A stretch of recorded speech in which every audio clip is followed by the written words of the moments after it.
my life, nagpunta kami sa kanyang pediatrician. Tinawagan ko siya kasi parang may rashes siya. Pero dito mga may guys, pag may rashes sa mga bata, kailangan talaga iin.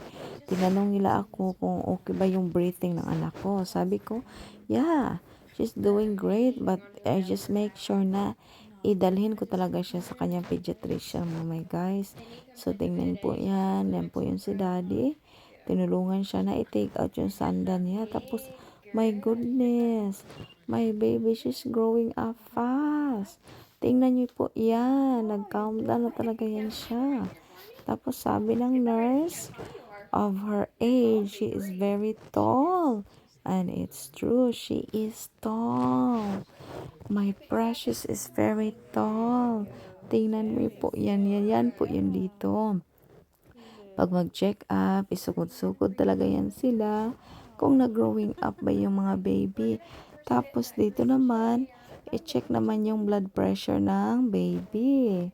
Sa 3 years old, i-check talaga yung temperature, yung blood pressure ng baby.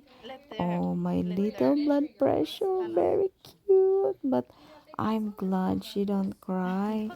O, tingnan po yan siya. O, diba? O, nahulog na. Sabi ko, wag mo yung ibigay, daddy. Don't give it to her. O, yan na po.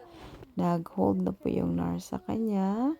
Tapos, para, kaya mag-ano man yun siya, mag-mugahi ba? Ay, karang mag-expand siya. So, higunitan. Tapos, naligaw-ligaw siya.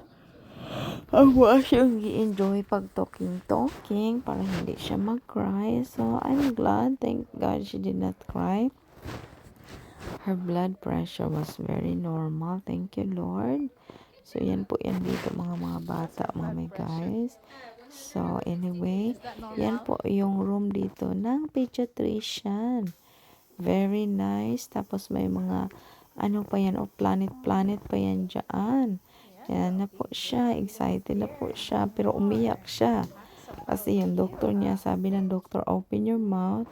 She start buhuing. But anyway, she's doing great. Thank God. Thank you for watching.